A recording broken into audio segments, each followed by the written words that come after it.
le gouvernement américain prend des décisions et Trump appuie ça sur les réseaux. Donc c'est vrai que les gens, je pense, sont un peu lassés et ils sont en quête de stabilité. Donc pour moi, il y en a quand même beaucoup au niveau mainstream qui ont pris du recul avec l'été, qui sont partis sous les parasols sur la plage et qui ont juste envie de profiter de ces vacances.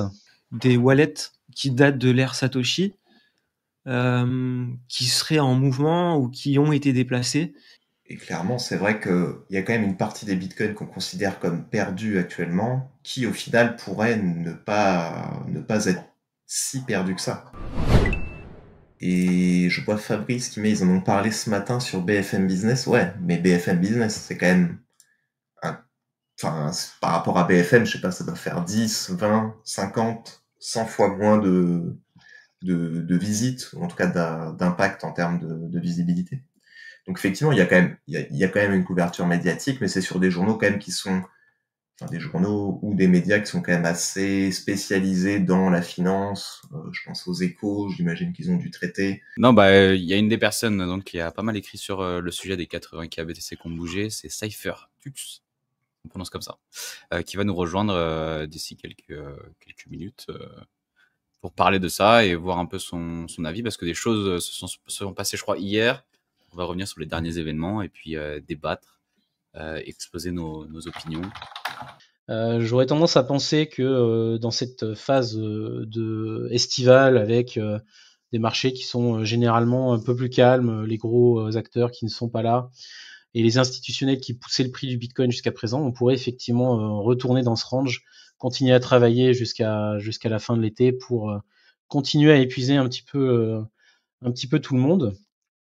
Donc ça serait ma théorie aujourd'hui, hein. Peut-être qu'on va refaire un petit excès au-dessus et derrière vraiment réintégrer. C'est ce qu'il faut surveiller aujourd'hui, hein. C'est est-ce qu'on est en capacité d'aller vraiment rentrer en price discovery et aller chercher les targets qui sont un petit peu plus hauts, hein. Tout le monde a en tête les 120 000 $. Généralement, quand tout le monde a en tête un objectif, c'est qu'on va probablement soit ne pas y aller, soit au contraire aller bien plus haut. Donc voilà, c'est la question du moment. On a réussi dans l'indifférence à franchir cet ATH. Ça, c'est également un point qui est intéressant, c'est que parfois, quand il y a de l'indifférence, il y a bien sûr de la capacité d'aller plus haut. Donc voilà, toute la question, elle est au niveau de cet ATH. Donc pour évoquer un sujet un petit peu plus technique, on avait regardé un petit peu ce que Wyckoff, les travaux de Wyckoff par rapport aux ranges qui se construisent. Et c'est vrai qu'aujourd'hui, on pourrait, par rapport à une réaccumulation de Wyckoff, avoir fait donc un excès acheteur derrière la réaction automatique, et donc le range se forme entre ces deux bornes.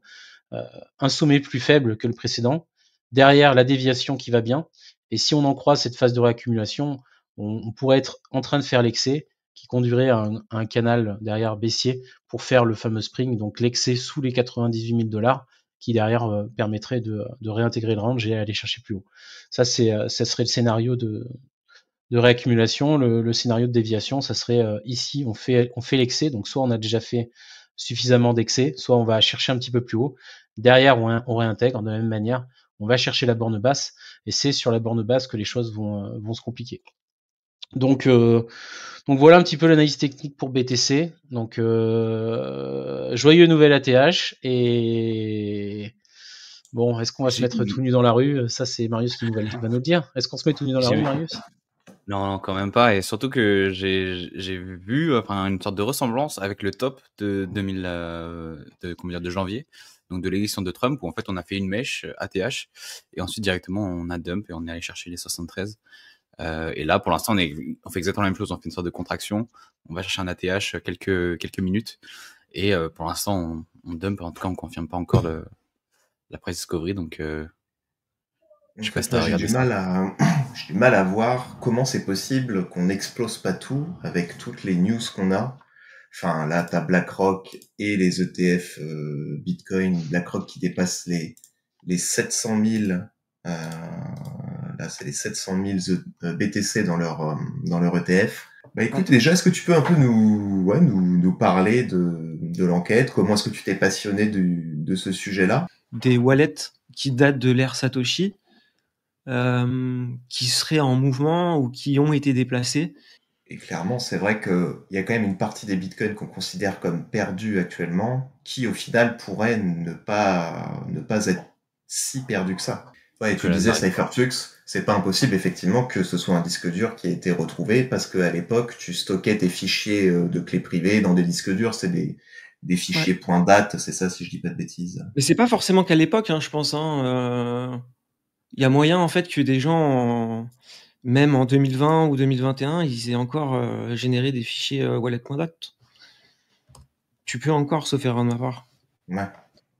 Donc ça peut être une probabilité, on peut pas l'écarter en fait, on peut rien affirmer aujourd'hui. Et de manière évidente, du coup on va regarder on-chain, qu'est-ce qui s'est passé, c'est quoi ces wallets, qu'est-ce qu'il y a eu comme mouvement, qu'est-ce qui s'est passé, parce que c'est intéressant. Et c'est quelque chose de toute façon que même lui, probablement le propriétaire du wallet est au courant que c'est son wallet, il est scruté et que tout le monde va regarder ce qui s'est passé. Et du coup c'est ce qu'on a fait. Et il s'avère que on s'est rendu compte, c'est très rapide, ça prend 30 secondes, il suffit juste de cliquer sur la transaction qui est concernée et de vérifier le wallet. Mais effectivement, il a reçu en fait ce qu'on appelle les op returns. Et ouais, est-ce qu'on peut revenir un peu sur le contenu justement de ces op returns et pourquoi est-ce que une personne aurait fait ça? Ouais, ok. Donc le premier message, c'est ce que j'appelle la déclaration de guerre. Et ils expliquent qu'ils sont en possession effectivement du contenu du wallet. Ensuite, le deuxième message qui arrive quasi au même moment, 20 minutes après, le spam a eu lieu 20 minutes après, qui concerne, je l'ai appelé l'ultimatum. Il pose la question effectivement si c'est abandonné, et si c'est pas abandonné, si le wallet n'est pas abandonné, il les invite à faire juste un mouvement on-chain avant le 30 septembre. Ouais, mais ce que je veux dire, c'est que là, même si tu n'as plus de Bitcoin sur ton adresse d'origine, que tu dois confirmer que tu es le propriétaire, tu peux quand même signer une transaction sans dépenser des Bitcoins que tu n'aurais plus. Ou quelque chose comme ça. Ouais, tu peux toujours faire un signe, c'est juste un signe on-chain. Il t'oblige juste à faire ça, en fait. C'est juste, en fait, voilà, ils ont ciblé des wallets, ils veulent qu'il y ait un mouvement. S'il n'y a pas de mouvement, ils vont le considérer comme abandonné. Alors, c'est étonnant, c'est bizarre. Voilà. Donc, il sera targeté juste... voilà, t'as pas respecté la consigne, on va dire. Je sais pas. Et moi, franchement, je t'avoue que... après, on a chacun une vision et une position, mais moi, si je reçois des messages comme ça, au premier abord, ça me fait pas du tout flipper, en fait. Ça me fait pas peur du tout, en fait. Moi, en fait, du spam, par exemple, sur Ethereum ou autre, j'en reçois beaucoup plus que sur Bitcoin. Il y avait GR qui mettait « Mais est-on certain que ça a été hack ?» Ah non, bah non. Et donc toi, alors qu'est-ce que t'en penses? T'as fait un post avec plusieurs théories, je crois, il me semble. Non, je l'ai pas encore fait parce que en vrai, c'est extrêmement complexe. Je pense que je vais le publier peut-être demain ou après-demain. Mais en fait, tu peux pas écarter des hypothèses. Et du coup, est-ce que c'est un hack? Je peux pas te dire. Personne ne sait aujourd'hui. La seule chose que je sais, c'est qu'effectivement, c'est troublant. C'est qu'on essaie d'attirer notre attention, très probablement positivement ou négativement, peu importe. Et apparemment, c'est dans le positif. Ce serait effectivement pour faire réagir les wallets dormants. Mais ils auraient même pu préciser effectivement là-dessus, dans ces conditions, d'inciter effectivement le propriétaire du wallet à améliorer sa sécurité. Mais c'est pas forcément le cas d'ailleurs. Eux, ils t'obligent juste à faire une action on-chain. Donc c'est trop bizarre en fait. Quand tu réfléchis, tu te dis pourquoi du coup cette approche, pourquoi ne pas obliger du coup ces propriétaires de wallets à déplacer tous leurs fonds, ou que de simplement leur dire les gars, en fait, juste signalez-vous pour dire que votre wallet il est pas abandonné. C'est vraiment surprenant, troublant. Il y a quelque chose qui... Ouais. La raison pour laquelle ça peut pas être un hack, c'est que si ça avait été un hack, les fonds auraient juste bougé, on n'aurait jamais entendu parler de cette histoire parce qu'il n'y aurait pas eu de message up return. Je vois pas pourquoi est-ce que le hacker qui a pris possession d'un wallet mettrait des messages, enverrait des messages up return. Il aurait juste pu prendre possession je suis d'accord. Des fonds et c'est tout. On n'en aurait jamais entendu parler. On aurait juste eu le headline 80 000 BTC ont bougé sur une transaction, c'est bizarre, mais rien d'autre, quoi. Parce que pour revenir un peu aux théories, si je fais une liste un peu de quelques théories, je te laisserai après compléter, et puis vous complétez Marius et Coban si vous voulez. Mais donc il y a la théorie du hack qui est peu valable de ce côté-là.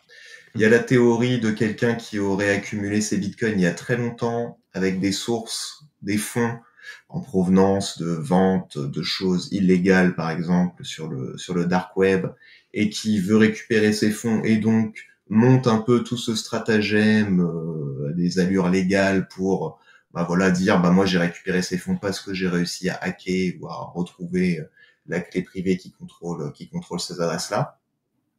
On a une théorie qui est un acteur qui veut savoir un peu quels sont les bitcoins qui sont encore potentiellement non perdus et qui se fait une petite liste de tous les bitcoins qui en fait sont pas si bougent encore et auxquels qui pourrait être un risque de vente sur le marché. Je sais pas, un gros acteur qui souhaiterait investir en bitcoin et qui se dit quel est le risque qu'il y ait des OG qui vendent au bout d'un moment des dizaines, centaines de milliers de bitcoins. Et voilà, mes théories s'arrêtent à peu près à là. J'ai pas trop d'autres idées. Je sais pas si vous avez d'autres idées, vous. Ouais. Moi j'ai une question. Je m'interroge pourquoi on se pose pas la question si c'est pas justement avec la libération de Russell Brick qui a eu lieu il y a pas si longtemps que ça, si c'est pas juste des fonds qui datent de l'époque des activités du dark web et voilà qu'on essaye de blanchir en fait ces fonds qui viendraient de ces activités-là. Enfin, ça m'étonne que personne se pose la question. J'ai pas vu le truc passer. Je crois un sauf erreur à ma part. J'ai pas envie de dire de bêtises. Mais je crois que c'est la thèse de Éric Larchevêque. Ok, donc j'ai mal vu. Mais ouais, c'est vrai que moi c'est le premier truc qui m'est venu à l'esprit. Je me dis mais voilà, c'est ce qui me paraît le plus cohérent, tu vois. Perso, j'ai cherché un petit peu et il y a une des adresses où tous les fonds viennent de minage en fait, où je vois que ça vient par adresse de 50 BTC. Ouais, c'est ça. Ça correspondrait à du minage. Mais c'est potentiellement quelqu'un qui a filé de... je sais pas, faudrait regarder toutes les adresses d'où ça vient. Mais c'est probablement du minage. Pour en avoir autant à cette époque-là, je pense que le plus simple, parce que si c'est Silk Road, Silk Road c'est après 2000, je crois que ça s'est arrêté en 2013, donc je vois pas comment est-ce qu'on peut lier ça à peut-être Russell Brick lui directement, mais pas forcément à Silk Road. Peut-être qu'il aurait fait du minage lui. Ça, après, si c'est Russell Brick avant Silk Road, ça peut être n'importe qui en fait. Je vois pas pourquoi est-ce qu'on lirait spécialement à lui. Après, il y a peut-être quelque chose que j'ai pas en tête. Après, du coup, il y a la thèse de Craig Wright. Alors attention, mais je pense que vous l'avez vu cette thèse. Alors, moi, je l'ai pas mis dans mon enquête. C'est tout sur mon Twitter ces trucs-là, parce qu'effectivement, il y a trop de trucs troublants en fait. Mais après, tu sais, quand tu cherches en fait des éléments qui coïncident, souvent en fait, tu peux pouvoir trouver des éléments qui coïncident. Après, effectivement, il y a une certaine ampleur d'éléments qui coïncident qui peut t'amener à te dire, putain, c'est fou, quoi. C'est fou, quoi. En termes de timing, en termes de délai, c'est extrêmement surprenant. Mais j'ai été un peu menacé, en fait, indirectement hier quand j'ai lu la mise à jour du site qu'ils ont faite, Salomon Bros, pour différentes raisons. Mais en gros, ils n'ont pas été contents du tout qu'on parle de hack.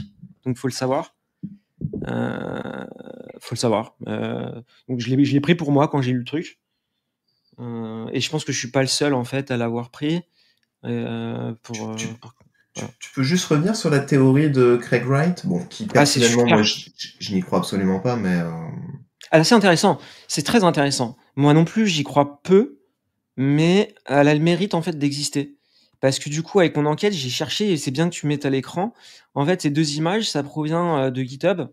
Et c'est en fait un document, un PDF, qui est très critique en fait sur Bitcoin, qui a été publié en fait exactement le 27 juin. Il y a eu la création, il y a eu le premier commit le 1er juillet, en mode anonyme. Et en fait, le 4 juillet, donc le jour de l'attaque, donc le 1er je reviens, le 1er juillet, il est publié sur GitHub, début du spamming, le 4 juillet, potentiellement une attaque ou en tout cas mouvement de fond, et désanonymisation du document et ajout effectivement du nom de Craig Wright. Donc ça, c'est vachement intriguant. C'est intriguant parce qu'en fait, il y a des éléments, et notamment cette suite de chiffres qui nous amènent en fait sur cette page Wikipédia que je vous avais mis en fait dans mon enquête. Et sur cette page Wikipédia, c'est étonnant. Parce que sur cette page Wikipédia, alors c'est pas du tout ce que j'ai écrit dans mon enquête, mais il y a l'homonyme, en fait, de Craig Wright, qui est indiqué, en fait, sur cet épisode de la série Lost. où on retrouve effectivement cette série de suites de chiffres. Et qu'est-ce qu'on retrouve d'autre? Pareil, la date du 5 octobre. Alors, tout ça ne peut être que simple coïncidence, évidemment. Mais en fait, pour information, alors peut-être, il n'y a pas tout le monde qui connaît, mais moi, je suis un grand passionné de la stéganographie. Donc, c'est l'art de cacher des messages dans des messages. Et en fait, c'est plus ou moins des jeux de pistes et en fait, c'est assez simple. Et effectivement, celui qui a voulu, en tout cas, sur le dernier message de spam, ce qu'il a voulu faire, c'est exactement dans la direction dans laquelle je suis allé. Peut-être que c'est juste un troll, c'est probablement un troll. Si juste tu peux revenir donc, sur cette suite de chiffres-là, c'est une suite de chiffres qui est dans Lost, donc la série télé. Il faut les rentrer toutes les 108 minutes, c'est ça, sur un ordinateur, je crois, pour éviter que le monde explose, entre guillemets.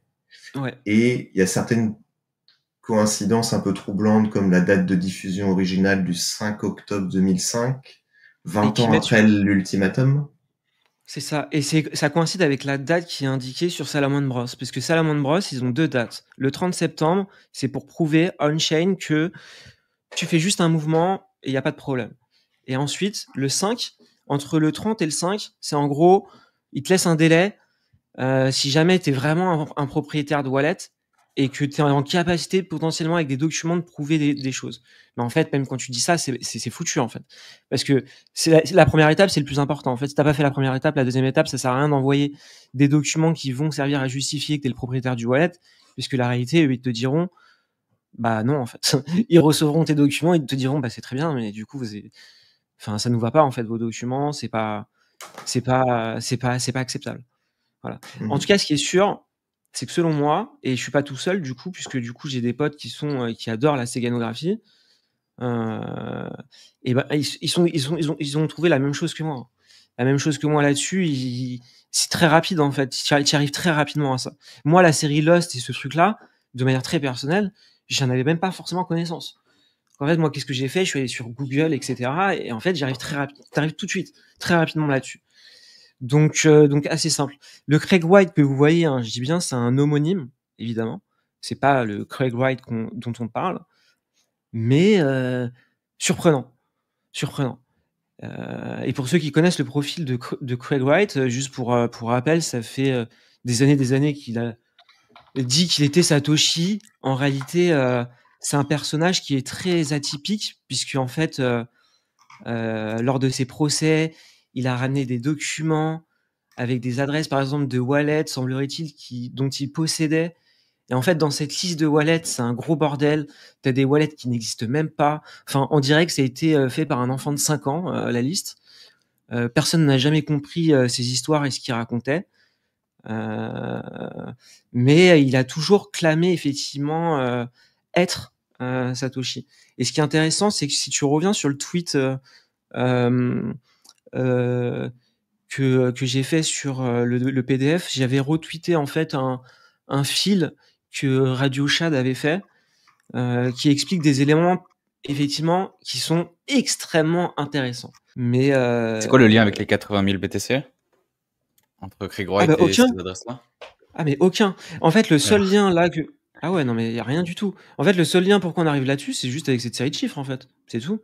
Et que à cause des mouvements, comme on l'a vu juste avant, cette série de chiffres, c'était du spam. De quelle ampleur, j'en ai aucune idée. C'est pour ça qu'on arrive là-dessus. Donc il y a un mec qui a envoyé une adresse avec les chiffres de Lost. Il se trouve que le 5 octobre du site de Salomon Bro, il y a le 5 octobre qui correspond à un des épisodes importants où justement on révèle des choses sur ces chiffres-là. Et un des rédacteurs ou producteurs de Lost ou de l'épisode en question s'appelle Craig White, qui est un homonyme du Craig White qui se fait passer pour Satoshi, et donc on lit ça à ça. Ouais, parce qu'il nous envoie en fait ce type de spam avec cette série de chiffres. Moi, il m'envoie un message. Tu m'envoies un message en fait. Tu m'envoies quelque chose en fait. Tu l'envoies pas ça comme ça pour rien, pour faire joli, etc. Tu l'envoies pour donner un message. Justement, si en fait pour bien connaître la série Lost et le lore et toute la communauté qu'il y a autour, en fait, tu vois ces chiffres partout sans aucune raison qui sont mis à n'importe quel moment, et sur la blockchain Bitcoin, enfin c'est pas les seuls up return, je pense, qui sont où tu peux trouver ces chiffres-là. Je pense Justement. que ils ont été publiés bien avant sur Bitcoin et dans plein d'endroits en fait, et ils sont à des endroits qui n'ont partout sur Internet en fait. Ces chiffres-là sont publiés. Alors c'est très probable. Moi, j'ai pas vu encore d'autres up return avec cette série de chiffres, mais très probablement que ça existe. Et ce qui est sûr, c'est que c'est ce spam des up return de cette série de suite de chiffres est différente des autres spams, des 3 précédents spams, puisque c'est pas fait, c'est pas exécuté aussi chirurgicalement que en fait les 3 autres messages c'est juste qu'on voit une sorte de direction artistique différente, et surtout que les 3 autres messages ont été envoyés à plein d'autres adresses, alors que les chiffres à un peu moins, en tout cas à celles qui avaient plus d'attention, dont celle des 80 000 BTC. Ouais, en tout cas, ça attire mon attention parce que en fait, comme je l'ai vu là et comme on l'a vu tout à l'heure, c'est que le mouvement des fonds, la personne qui a fait le mouvement des fonds sur des wallets, et ben il l'a fait avant d'avoir reçu cette série de suites de chiffres, et il y en a d'autres wallets qui l'ont fait après. De toute façon, il y en a que 3 qui l'ont reçu sur les 8. Donc ça laisse effectivement, ça peut être du spam, c'est du spam, mais je veux voir, en fait, je sais pas aujourd'hui c'est quoi la cible et tout, parce que ça m'intéresse, et les timings, parce que si c'est réellement du spam, normalement, tu dois avoir en fait beaucoup de messages sur plusieurs adresses assez proches en termes d'heures, et idéalement même quasi au même moment, puisqu'en fait les autres spams, si tu regardes les autres spams, si tu prends le premier message sur tous les wallets, sur tout, c'est du spam, mais à la pas forcément, par définition, du spam n'a pas vraiment de sens. C'est juste du bruit pour du bruit. Donc ça peut être envoyé par plein de personnes différentes, d'un groupe de personnes. Ça n'a pas besoin d'avoir de sens. Ouais. C'est vrai. Et... C'est vrai. Et en termes de théorie, alors est-ce que toi t'en as d'autres Il y en a plein de d'autres. toute façon, on aura la réponse définitive, définitive ou pas d'ailleurs, le 30 septembre ou le 5 octobre, si quelqu'un se manifeste, mais il y a quand même très peu de chances que quelqu'un se manifeste, honnêtement. Ouais, et puis même par rapport à la mise à jour qu'ils ont faite hier, vous pourrez regarder dans mes derniers tweets, c'est que du coup, en fait, ils se positionnent eux comme des white hats. Et du coup, ils n'ont pas été contents qu'on parle de hack, etc. Donc ils ont refait un papier, ils ont mis à jour leurs documents. Et effectivement, c'est surprenant parce qu'ils disent qu'ils ont ciblé très précisément des wallets. Tu sais pas de quelle manière ils ont ciblé, t'en as aucune idée. Donc ce qui pose question. Et du coup, ils incitent en fait ces propriétaires-là légitimes à juste se signaler pour indiquer que voilà, ils sont bien en vie. Et il y a plus. Ouais. Ouais, pardon. Et là, du coup, pour récupérer les données, t'es en train de faire tourner un nœud, c'est ça? Là, j'utilise Google Colab. Ouais, non, mais là, j'utilise Google Colab. J'ai fait ça en rapide. Mais j'ai mon pote, il a déjà fait tourner un nœud. Il a récupéré pas mal de data qu'on va quand même regarder, puisque bah, du coup, c'est intéressant. Et ce qui est intéressant pour moi, c'est vraiment cette histoire de spam. Pour le moment, donc il y a deux choses. Le spam d'une et les mouvements de fonds. Parce que les mouvements de fonds, en fait, pendant cette période-là, et je pense encore aujourd'hui, il y en a qui sont vraiment importants, de wallets dormants, complètement dormants. Et ça, c'est vachement intéressant, et je veux vraiment en fait voir beaucoup plus loin à cette partie-là, parce que évidemment que ça m'intrigue fortement. Ouais, mais comme disait Benoît, ça va faire le feuilleton de l'été. En tout cas, ça va être super intéressant à suivre, tout ça. Issam, du coup, on l'a pas lu parce que oui. Sinon, mais c'est intéressant. Je vous invite à le lire vous de votre côté, parce que c'est vachement très très très intéressant.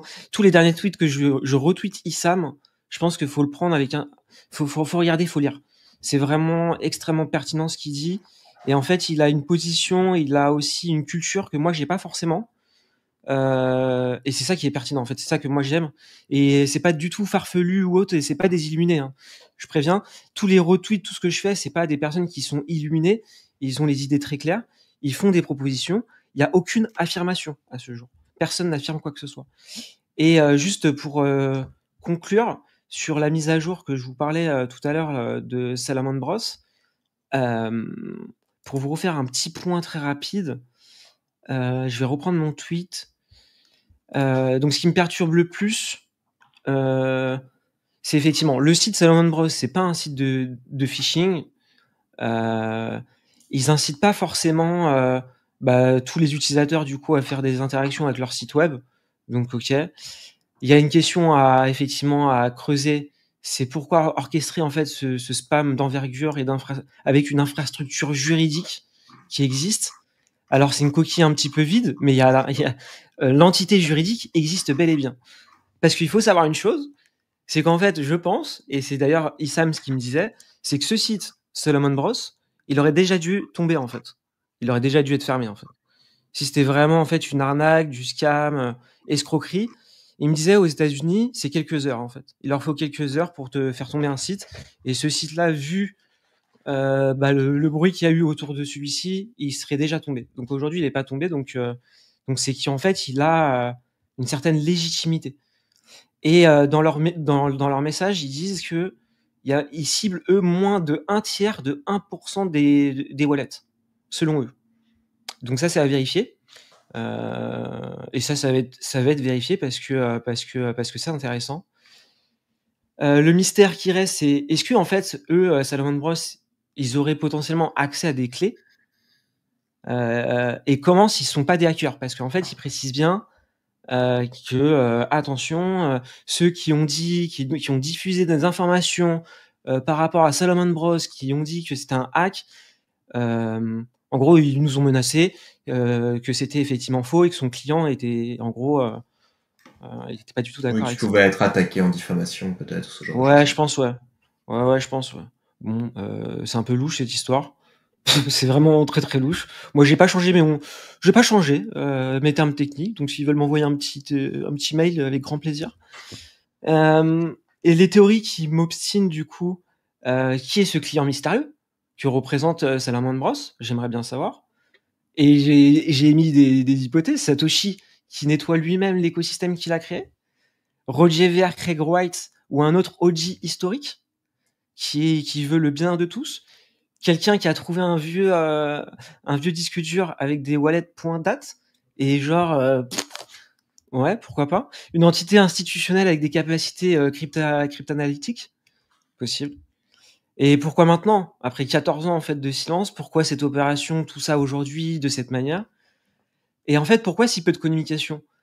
Parce qu'en fait, il y a un truc qui me surprend et je vous l'avoue, hein, c'est qu'effectivement, il y a très très peu de OG. En tout cas, peut-être que j'ai pas tout suivi, mais ça fait très très peu de bruit en fait. Outre-Atlantique, je vais te dire, je crois que c'est en France où on a commencé à faire du bruit, que ça a intéressé les Américains. Moi, c'est ce que j'ai entendu. Hein. J'ai eu des retours un petit peu là-dessus, et qu'en fait, du coup, tout le monde un petit peu ça a pris un peu plus d'ampleur, mais ça reste en fait très très minimisé. En fait, ça inquiète personne du tout, en fait. Juste tranquille, t'as eu des wallets dormants depuis 14 ans qui ont bougé, mais rien à voir, circuler. C'est un peu ça, en fait, que... C'est vrai que ça n'a absolument pas impacté le marché, en tout cas. Non, ah non, Le zéro, cours a zéro. continué à exploser, enfin, à monter. Ah, zéro. Ah oui, zéro. Mais parce que y Zéro. a rien d'alarmant encore aujourd'hui. Il y a aucune exploitation qui a été mise en avant. Pour Non, l'instant, ce qu'on non. voit, c'est juste une personne qui a bougé des fonds Ouais. d'une adresse à une autre. Il y a Ouais, rien exactement. d'autre. En fait, s'il n'y a pas d'autres mouvements plus tard, et très probablement, en fait, ça c'est la plus grande probabilité, c'est qu'en fait, c'est terminé cette histoire. En fait, il y aura plus rien, en fait. Peut-être il y aura plus jamais de mouvement de wallet dormant de cette époque-là. Mais je sais pas, j'ai un petit peu des difficultés à me dire ça, mais ça reste une probabilité. Ah, Marius, tu voulais dire une dernière Ouais, chose? je voulais juste dire, ce qui est cool dans cette histoire, malgré tout le drama qu'il y a autour, qui pour moi est un peu inutile, je trouve que ce qui est cool, c'est que ça remet un peu le sujet autour des problèmes de génération de clés, et que potentiellement il y a plein d'adresses qui dès aujourd'hui ou dans les prochains mois, prochaines années, vont être redécouvertes, volées, et probablement qu'on va jamais en entendre parler, sauf si c'est des adresses qui sont déjà connues, comme par exemple celle de Satoshi, qui pourrait justement être mise à risque. Je lance un petit hint comme ça. À vous de faire vos recherches. Ouais, et je pense vraiment en finalité, c'est ce que eux ils veulent faire. Après, peut-être que je me trompe. On ne sait pas de quelle manière, mais c'est exactement ce qu'ils veulent faire eux. Et moi je les considère comme en tout cas, le client, c'est un white hat. Il est là pour le bien de tous. Et que je sais pas de quelle manière, hein, aucune idée. En tout cas, c'est un beau message. Et puis en même temps, je trouve que c'est pas forcément un drama. En tout cas, moi, je l'ai pas pris comme un drama. Effectivement, je me suis aperçu qu'il y en a certains qui le prenaient comme un drama, mais ça reste à la marge, je trouve. Il y a personne d'inquiet. Parce que si on avait vraiment vu de l'inquiétude, on aurait quand même vu un mouvement sur le prix. Donc il y a pas trop d'inquiétude. Et pareil, ça remet un petit peu tout le mystère sur Satoshi Nakamoto. Là, vous avez un article sur Cryptost. Ah, sur les cool. revenus. Voilà. Ah bah je vais le lire. Fait par Marius, hein, quand même. Ah bah quand même. Même Je suis s'il resté un peu n'encourage objectif pas. pour l'article quand même, mais sachez que je porte pas ce protocole dans mon cœur. Ah mais c'est bien du coup qu'il y a un article qui est écrit par toi et qui ne soutient pas forcément Rune, ça montre beaucoup de choses, c'est très bien. Ok, bonne lecture. écoute, merci beaucoup CypherTux.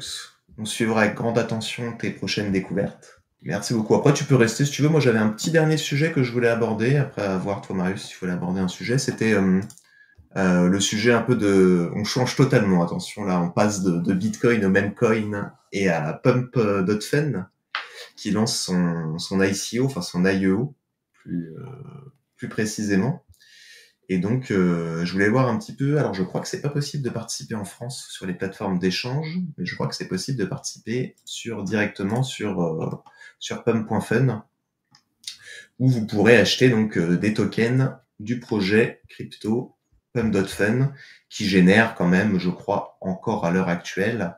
Alors, on peut critiquer effectivement le projet, mais qui génère, je crois, 60 millions de revenus par mois encore, ce qui le place, il me semble, à des niveaux comme Zoom, la société Wow. qui fait des visioconférences, et donc société qui génère 600 millions, je crois, de revenus par an, et qui est valorisée à 20 milliards de dollars sur les marchés boursiers. Et là, avec le montant qu'ils vont lever, donc ils vont lever 1000 milliards d'unités à 0,0004 $, ce qui fait une valorisation théorique de fully diluted value de 4 milliards de dollars. Voilà. En fait, moi, j'ai deux analyses. Je vois vraiment d'un côté, ces outils-là et ces plateformes-là, elles vont être utilisées que par des bots qui vont se battre au maximum pour extraire un maximum de valeur. Ils vont se battre entre eux et il y a quelques utilisateurs à côté qui vont au final avoir l'impression d'aller au casino et qui vont perdre leur argent, tout simplement. Puisqu'on le sait, la grande majorité des memcoins qui sont lancés sur ces plateformes-là, c'est fait par des professionnels, voire des robots, des gens qui vont développer des algos. Et l'autre théorie, c'est qu'on va arriver à avoir une vague un peu de grand public qui va se remettre sur les memcoins, voire un nouveau réseau social où tu vas pouvoir gagner de l'argent, ce qui va peut-être pouvoir attirer des gens. Donc, ils ont peut-être besoin de lever beaucoup pour justement mettre en place cette stratégie-là assez rapidement. Maintenant, je pense qu'il faut jamais vendre la peau de l'ours avant de l'avoir tué. Et quand on voit que Snoop Dogg a quand même vendu 1 million d'NFT en 30 minutes alors que les NFT sont totalement morts sur Telegram, je me dis qu'il y a peut-être quand même une possibilité que ça pourrait marcher potentiellement.